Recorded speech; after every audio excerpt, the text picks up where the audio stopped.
Hey everyone, it's me. No doubt you've heard of Stonehenge, the mysterious prehistoric monument in Wiltshire, England. This famous stone circle is actually only one of many similar sites scattered throughout Britain and Ireland. And all of these sites are purposely built in alignment with the cardinal directions, solstices, and equinoxes. So how did ancient people know where these points lay? What was their purpose?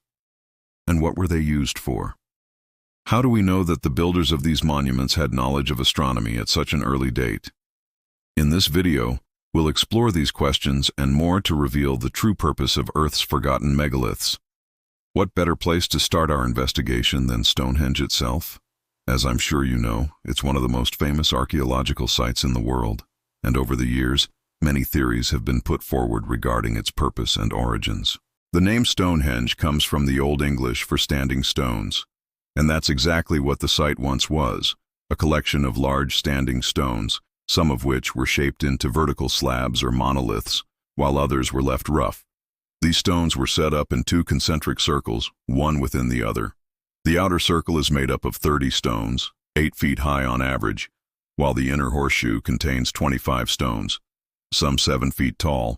But this isn't the whole story. Within the inner circle, there are 3 trilithons, each made up of 2 vertical stones supporting a horizontal lintel. And it's these trilithons that are the most impressive feature of Stonehenge. They almost certainly formed a kind of gate structure, and according to some researchers, they would have been decorated with carvings and other symbolic artwork. Unfortunately, however, most of this artwork has been lost to time. The stones themselves are thought to have been erected around 3000 BC, which is about 5,000 years ago. However, excavations have shown that people have been living near Stonehenge for much longer. In fact, there is evidence that dates back to the Mesolithic period, or between 8000 and 4000 BC. So just how did the builders of Stonehenge know where to align the stones? Well, the answer might surprise you. If we look at the prevailing wind direction, or the way that the wind blows across the landscape, we can see that it funnels straight towards Stonehenge. This means that anyone standing in the center of the monument would be buffeted by wind from all 4 directions.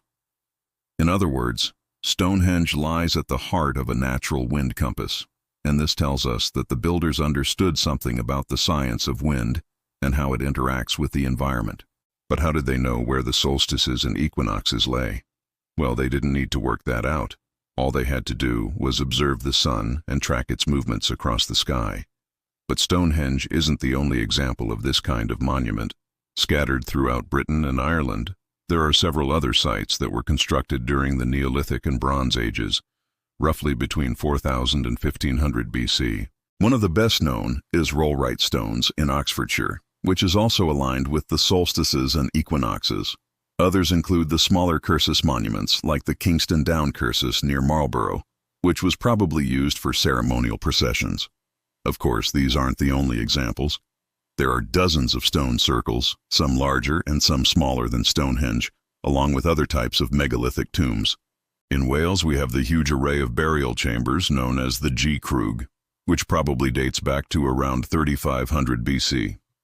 A little further afield, we find the Ring of Brodgar in Orkney, Scotland, which is one of the largest stone circles in the country. Then further south, we have the Rollright Stones in Gloucestershire, as well as a number of other megalithic tombs and long barrows. These include Balas Nap, which is one of the best preserved examples of a Neolithic long barrow. Then there are sites like Avebury, which is one of the largest ceremonial complexes in Europe. And this brings us to the question of why so many megalithic monuments were built in Britain and Ireland at this particular time. And the answer, as with so many things, lies in the climate.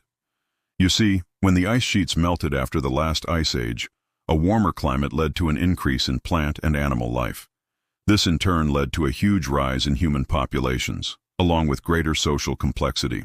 During the Neolithic period, which started around 4000 BC, humans transitioned from being nomadic hunters and gatherers to living in settled communities. They learned how to cultivate crops and domesticate animals, leading to an increase in food production and a more sedentary lifestyle.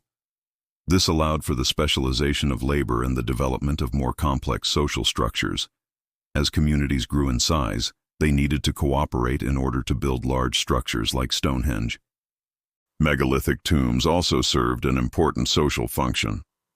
They were often used for communal burials, meaning that different families and groups came together to bury their dead. These tombs could be aligned with the solstices and equinoxes, because at these times of year, the sun appears to reach its highest and lowest points in the sky. This made them special occasions for our ancestors who observed these patterns in nature. By aligning their monuments with these astronomical events, the builders were able to create a sense of continuity between the natural world and the human world.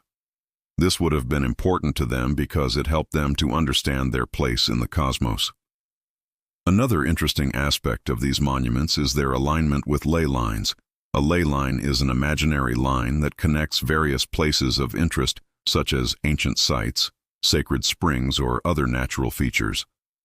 The idea of ley lines was first proposed by the English antiquarian William Stukeley in 1740. He noticed that several ancient sites, including Stonehenge, Avebury, and the Rollright stones, were located along a straight line.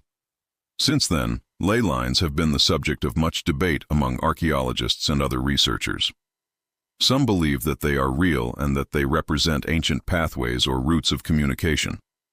Others see them as nothing more than coincidence. Regardless of whether ley lines are real or not, they make for an interesting topic of exploration when it comes to megalithic monuments.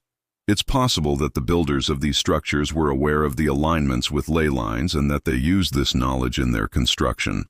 Alternatively, it's possible that any alignments are purely coincidental. As we end this exploration of Earth's forgotten megaliths, it's clear that these structures are more than just ancient ruins. They represent a way of life, a culture, and a people who were deeply connected to the natural world around them. By exploring the purpose of these monuments, we gain a deeper understanding of our own history and the people who came before us. So next time you find yourself near one of these amazing sites, take a moment to appreciate the ingenuity and skill of those who built them. Who knows? You might just learn something new about the world around you. Thanks for watching. If you enjoyed this video, be sure to hit the like button and share it with your friends. Don't forget to subscribe so you never miss an exciting episode, and be sure to tune in next week when we'll be exploring another fascinating topic. Until then, keep learning and keep exploring the world around you. Who knows what amazing discoveries you might make?